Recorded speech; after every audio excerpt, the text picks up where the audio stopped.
biar kita mampu atau caranya gimana nih biar kita sebagai seorang muslim ya paling tidak mampu sedikit demi sedikit berinteraksi dengan Al-Qur'an. Seperti itu, Pak Ustadz. Iya, baik. Baik, yang paling penting yang pertama adalah itu mengimani Quran. Mengimani Quran. Iya, Masya meyakini Allah. Quran itu adalah petunjuk yang sebenarnya. Petunjuk yang Iya, sebenarnya. sehingga dengan keyakinan itu kita akan nanti ingin atau punya keinginan besar untuk memahaminya, mulai dari Iya, membaca, memahami makna yang kita baca, iya, kemudian mengamalkan, iya, hingga akhirnya kita mendakwahkan Quran kepada orang-orang di sekitar kita. Jadi sebagai mukmin, kita harus meyakini dengan seyakin-yakinnya bahwa Quran menjadi panduan hidup yang langsung diturunkan oleh Khalik, oleh Allah Subhanahu wa taala. iya, Karena Allah menciptakan manusia tidak dibiarkan begitu saja, iya, namun diberikan panduan, diberikan petunjuk dan arahan. Sehingga mau tidak mau, apabila kita ingin selamat dunia dan akhirat, iya, tidak ada jalan lain kecuali imani Quran, memahaminya, melaksanakannya, mengamalkannya, sampai kepada mendakwahinya. iya. Tentunya kita perlu juga belajar dengan guru-guru.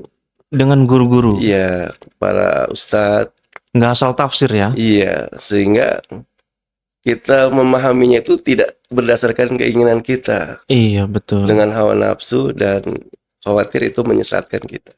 Ya, memang konsekuensi mengamalkan itu berat, namun kembali kepada niat dan keyakinan kita kepada Allah. Kenapa? Karena nanti Allah lapangkan dada kita untuk melaksanakan apa yang tidak kita ketahui.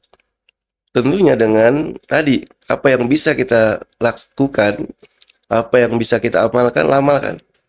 Apa yang kita bisa amalkan, amalkan. Iya, Contohnya apa itu, Ustaz? ya artinya ketika Allah menyuruh aqimis sholat, dirikan sholat gitu ya, Iya, maka kita maksimalkan sholatnya.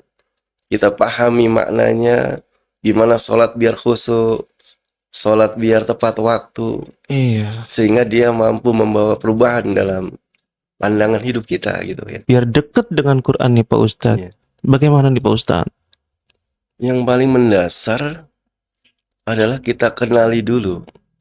Kita kenali dulu. Kenali dulu siapa tadi ya pencipta kita, Rob kita Iya, yang menurunkan Quran itu. iya, Masya Allah. Bila kita sudah mengenal Allah dengan sebenarnya, Iya, bahwa Allah sebagai pengatur hidup kita, iya, maka nanti tumbuh juga kecintaan kita kepada apa yang Allah turunkan itu kepada kita sebagai panduannya itu Al-Quran, oh, Al-Karim. harus menumbuhkan kecintaan dulu kepada siapa yang menciptakan Quran. Iya, Oh, Masya Allah.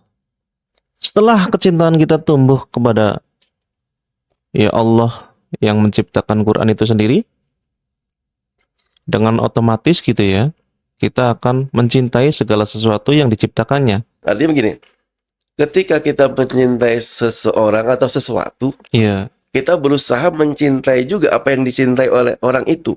iya, betul. Apabila kita mencintai Allah dengan benar, ya, Iya, sebagai pencipta, kita juga akan mau mengikuti apa yang menjadi panduannya. iya, Sehingga diri kita tunduk kepada apa yang sudah digariskan olehnya.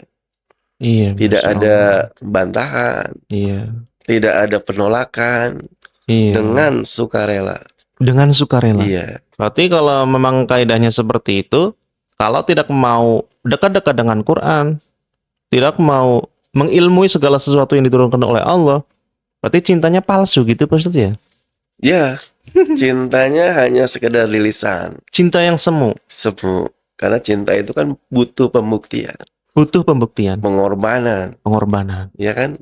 Sehingga gimana kita ngaku cinta ke Allah kalau Qurannya nggak kita baca, nggak Iya, kita pelajari, nggak kita amalkan. Masya Allah. Jadi bukti kita cinta kepada Allah, maka kita lebih berinteraksi dengan Quran Masya Allah. agar hidup kita sesuai dengan tuntunannya. Sesuai dengan tuntunannya. Iya, agar Iya. tidak sesuai dengan keinginan kita. Ah, ini berat nih. Nah, Agar tidak sesuai dengan keinginan kita. iya. Maksud saya begini, Iya. saya punya keinginan, Anda punya keinginan, kita Iya. semua punya keinginan masing-masing. Iya. Bagaimana seandainya setiap orang mengikuti keinginannya masing-masing? Ini kan jadi masalah besar. Semrabut gitu ya. Iya. Dan Allah tunjukkan, ini loh keinginan Allah, agar kita selamat dunia dan akhirat. Quranlah sebagai way of life kita gitu. Khususnya sebagai seorang muslim yang mengimani Allah, malaikat, kitab, dan rasulnya, serta hari akhir gitu kan. Ternyata nggak repot ya harusnya ya. Harusnya. Harusnya nggak repot untuk menentukan sikap-sikap kita terhadap Al-Quran itu sendiri. Karena Allah sudah menurunkan Al-Quran sebagai panduan hidup. Betul. Tinggal diilmui, tinggal dikerjakan. Iya. Dan insya Allah kita selamat gitu ya Pak Ustadz Iya. ya. Iya, setiap manusia pasti ingin mulia. Iya. Dan setiap manusia tidak mungkin mau hina. Iya betul. Tapi tidak ada kemuliaan kecuali tadi dengan kita berinteraksi dengan Quran.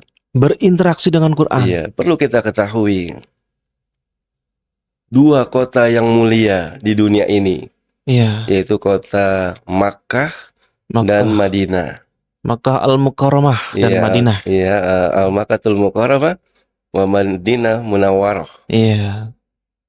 Kemudian kita tahu Nabi yang mulia, Nabi kita Nabi Muhammad Sallallahu alaihi wasallam. Iya. Malaikat yang mulia adalah malaikat Jibril. Jibril. Kemudian bulan yang mulia tadi, bulan apa? Ramadan. Bulan Ramadan. Iya. Itu semuanya mulia lantaran mereka terkait dengan Quran. Semuanya terkait dengan Quran. Ya, Quran diturunkan kepada Nabi kita Nabi Muhammad Sallallahu Alaihi Iya, Wasallam. Masya Allah. Malaikat Jibril menjadi malaikat mulia lantaran dia menjadi perantara menyampaikan wahyu-wahyu Allah. Masya Allah. Dua kota yang mulia itu menjadi mulia karena disitulah turun ayat-ayat Allah. Masya Allah. Sehingga ada ayat-ayat Makkiyah dan juga ada ayat-ayat Madaniyah.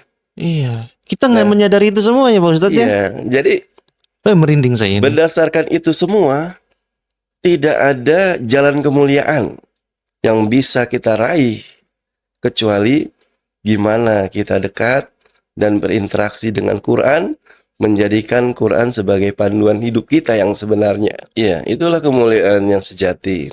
Karena hari ini manusia salah memaknai kemuliaan. Iya. Ada manusia yang memaknai bahwa kalau saya mulia ketika saya menjadi orang paling kaya. Iya. Ada yang memaknai mulia itu kalau saya jadi orang yang berpengaruh, menjadi pejabat, penguasa. Iya, betul Iya. itu. Ada juga yang berpendapat bahwa mulia itu adanya pada garis keturunan. Masya Allah. Namun di hadapan Allah manusia sama. Sama saja. Iya. Siapa yang lebih takwa, dia adalah yang lebih mulia di hadapan Allah. Ukurannya takwa. Takwa. Sehingga Iya. seorang rakyat jelata biasa ketika dia takwa, dia mulia di hadapan Allah. Oh, Masya Allah. Tapi ketika seorang pejabat, presiden, dia nggak takwa, maka dia bisa jadi lebih hina dari rakyat jelata itu. Oh, Masya gitu. Allah. Ya kan, kita tahu inna akramakum Iya. indallahi atqakum. Bahwa Allah memandang kita itu bukan dari harta, kedudukan, Masya jabatan atau lainnya, namun dari ketakwaan kita, ketundukan kita, ketaatan kita. Masya Allah.